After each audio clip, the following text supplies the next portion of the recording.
La peur de réussir. Cette peur puissante et inconnue qui peut-être t'empêche à te réaliser, surtout si tu es une personne à haut potentiel intellectuel ou hautement sensible.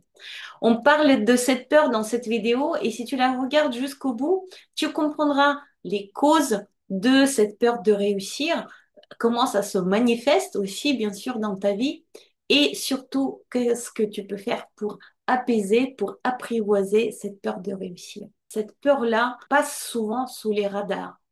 On parle énormément de la peur de l'échec, on parle de peur de regard des autres, mais on parle très peu de cette peur de réussir.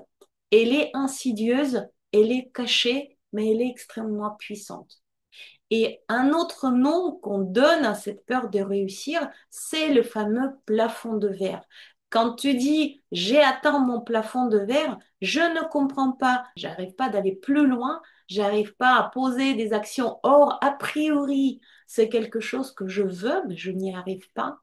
C'est que probablement tu parles de cette peur de réussir. Autre chose qui parle aussi de cette peur de réussir ou d'existence chez toi de cette peur de réussir, c'est les différentes manifestations de l'autosabotage. Comment se manifeste cet autosabotage? Comment se manifeste cette peur de réussir? Bah, par exemple, si tu as une multitude d'idées, mais à chaque fois, tu ne les mets pas en place. Aucune n'est réalisé ou très peu. Si souvent tu dis, bah, j'y ai pensé, mais je l'ai pas fait. Peut-être aussi cette peur de réussir se manifeste par cette envie d'attendre un événement magique qui pourrait tout changer, qui pourrait t'aider à réussir d'un coup, ce que j'appelle la vie reportée. Tu attends un événement, quelque chose qui se produira et du coup, tout sera plus léger, plus facile. Peut-être c'est la fin d'études de tes enfants, peut-être c'est quand tu pourrais enfin prendre du temps, peut-être c'est quand tu déménageras, quel que soit cet événement que tu attends, c'est aussi la manifestation probable de ta peur de réussir. Ça peut être la procrastination, quand tu ne mets pas en place des choses, tout simplement. Perfectionnisme aussi peut faire partie de cette peur de réussir, de sa manifestation. Et peut-être les échecs où tu échoues exprès. Je dis bien exprès, tu ne le prémédites pas, bien sûr, mais par exemple, ton corps dit stop. Tu tombes malade pile au moment où il faudrait pas.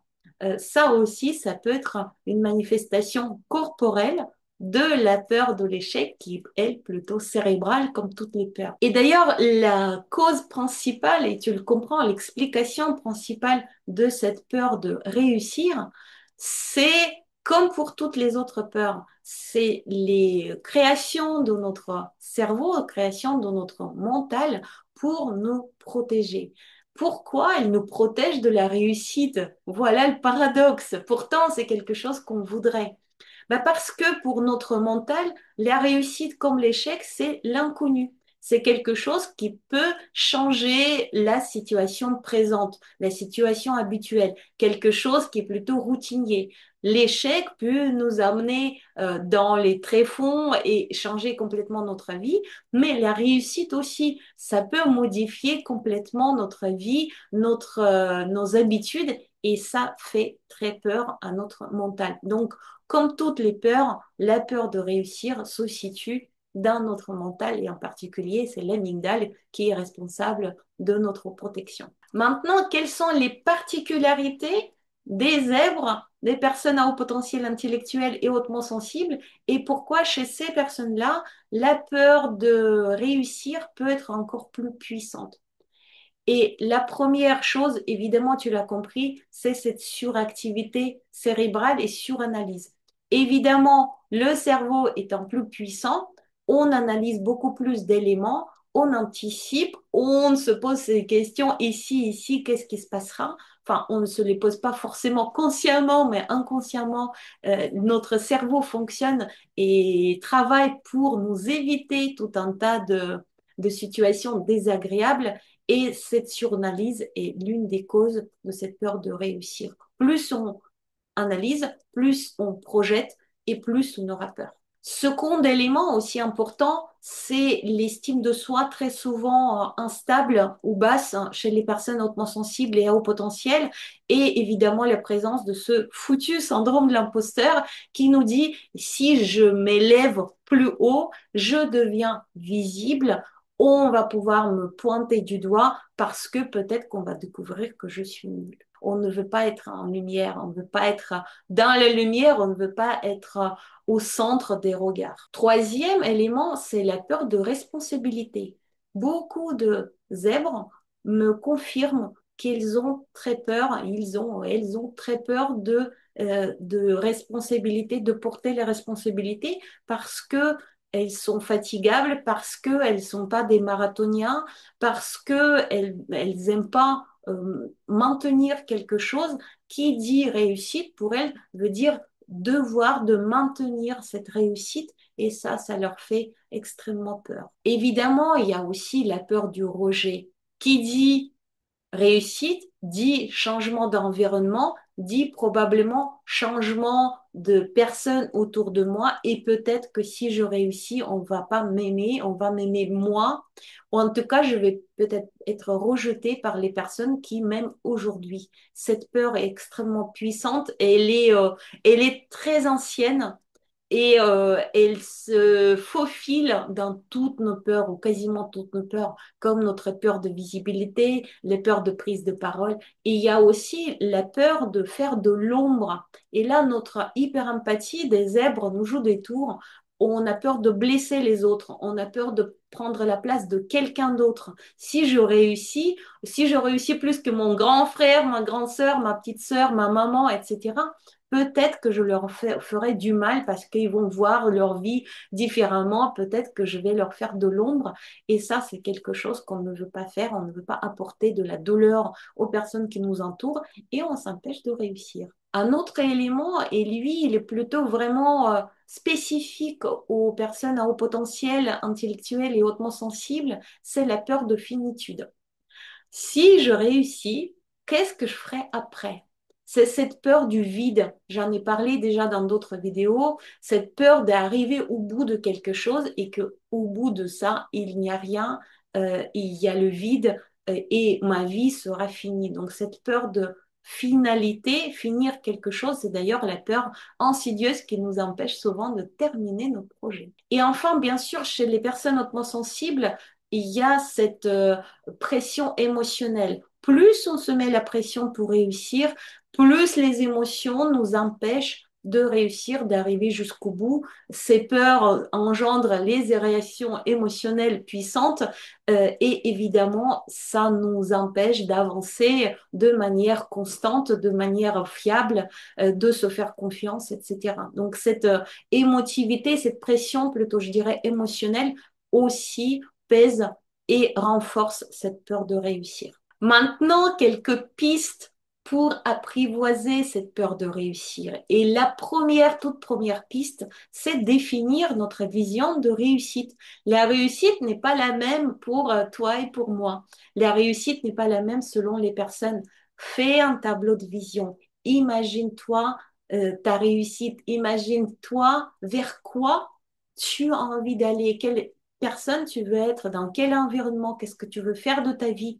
Tout ça, c'est important et j'insiste sur l'histoire de tableau de vision parce que c'est en imaginant, en mettant ça en image, que ton mental va s'apaiser et va te laisser aller vers cette vision petit pas par petit pas, parce que ça va être quelque chose de beaucoup plus connu, beaucoup plus défini pour lui et il aura moins peur de l'inconnu. Étant donné que ce sont les images, les métaphores qui est le langage de notre inconscient, grâce aux images, tableau de vision est une image, en tout cas représentation imagée en dessin, en image, ça aide à communiquer avec notre inconscient qui, lui, nous bloque ou nous débloque. Je fais une petite digression à cet endroit-là. Si tu ne sais pas, j'ai fondé une académie de coaching métaphorique où j'accompagne les coachs, les thérapeutes à communiquer avec leur inconscient et aider leurs clients à communiquer avec leur inconscient, tu peux retrouver tous les éléments sur mon site www.coachingmétaphorique.com et évidemment te former à cette méthode qui nous aide grandement à apprivoiser toutes les peurs et en particulier les peurs de réussir. Deuxième piste pour apprivoiser cette peur de réussir, c'est de trier nos croyances. Est-ce que quand on réussit, on perd forcément l'amour des autres? Est-ce que si je réussis, je fais vraiment de l'ombre? Est-ce que si je réussis, je vais devoir être quelqu'un de différent? Est-ce que si je réussis, c'est forcément mauvais, je vais avoir plein de choses à faire, je vais être surchargée, je vais m'épuiser? Tout ça, ce sont des croyances. Sans expérimenter, ce n'est que les prévisions de notre mental. Donc, faire le tri des croyances, c'est extrêmement important et utile aussi. Troisième élément, c'est de fixer les micro-objectifs. Au lieu de regarder le haut de montagne, dans ta réussite, là où tu veux aller, fixe-toi des jalons, fixe-toi des objectifs beaucoup plus petits. Regarde plutôt sous tes pieds pendant que tu marches au lieu de regarder le haut de la montagne et ton chemin passera inaperçu ou presque inaperçu. Mets en place l'effet cumulé dont je parle aussi dans d'autres vidéos. Un autre élément, quatrième élément important, c'est l'entourage. Entoure-toi des personnes qui réussissent. Entoure-toi des personnes qui passent à l'action, qui expérimentent, qui n'ont pas peur, qui t'aident à avancer, qui te tirent vers l'avant, plutôt que des personnes qui ont trop peur et qui restent depuis des années au même niveau. Évidemment que c'est pas ces personnes-là qui vont t'aider à dépasser ta peur de réussir et probablement au contraire, et ils vont t'envoyer plein de peurs qui sont les leurs et que tu vas accepter comme étant tiennes et ça va encore t'empêcher d'avancer. Un autre élément, et je n'ai pas forcément parlé dans les causes, mais si on parle de la réussite entrepreneuriale, de réussite financière, il y a aussi la relation à l'argent. Pense à explorer. Je voulais dire travailler, je n'aime pas ce mot, donc explorer ta relation à l'argent. On projette énormément de choses sur l'argent, nos relations, notre vision du monde, notre vision de soi. Donc, en pacifiant notre relation à l'argent, en l'apaisant, on diminue cette pression et on diminue cette peur de réussir. Et enfin, joue, joue, expérimente, ne te mets pas la pression sur la réussite, mais plutôt essaie de vivre chaque moment, le processus, plutôt qu'attendre plutôt un résultat. Et ça va diminuer grandement ta pression émotionnelle.